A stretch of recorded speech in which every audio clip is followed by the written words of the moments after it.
Deciding on whether to rent or buy can sometimes feel overwhelming. There are hundreds, if not thousands, of blogs, websites, articles, calculators, and videos talking about this one topic. The decision might feel incredibly intimidating, like it will change your life forever, depending on which way you choose to go. In fact, perhaps it feels a bit like this. Rent pill or buy pill?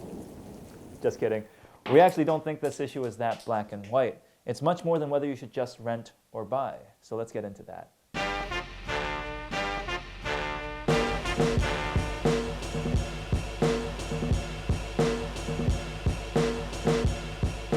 This video wouldn't have been possible without our sponsor, Armco Capital. Later in the video, we'll tell you about some new homes that they have available in Spryfield.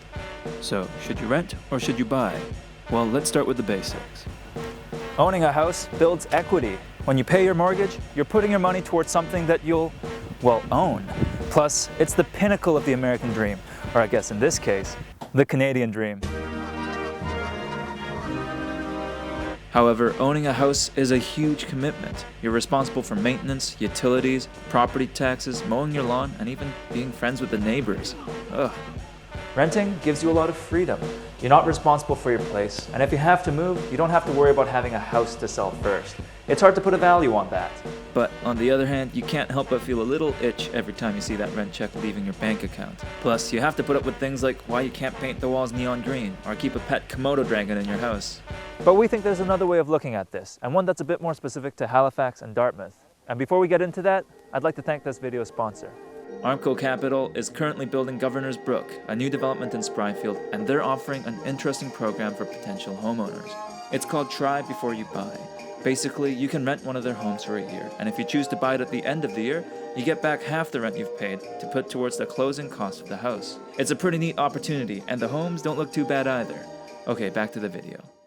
Regardless of whether you're buying or renting, there's a monthly cost involved. If you're renting, you have to pay rent, and if you're buying, you're likely paying a monthly mortgage. Well, unless you're Bill Gates.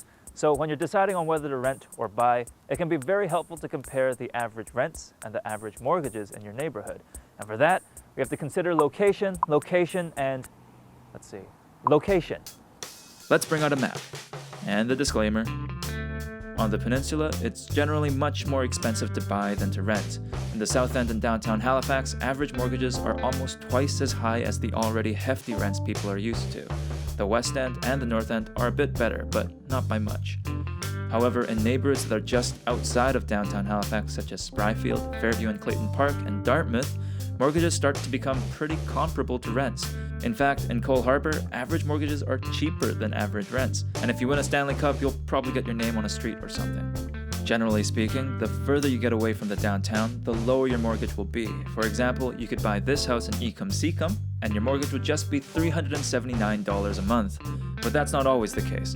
Places like Bedford are relatively expensive despite being further away from downtown than other cheaper neighborhoods. That does beg the question though. If you can afford the higher rents downtown, should you consider spending a similar amount of money on a mortgage in another neighborhood?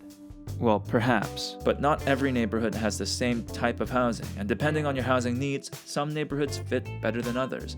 In downtown Halifax and the South End, 71% of the units have 2 or fewer bedrooms. It's less likely that you'll be able to find an affordable family home in this area.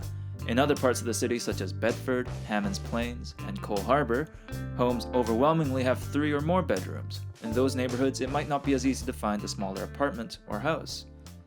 But at the end of the day, I think this decision is much more than just dollars and cents. It might sound cheesy, but it's about the lifestyle you want to live.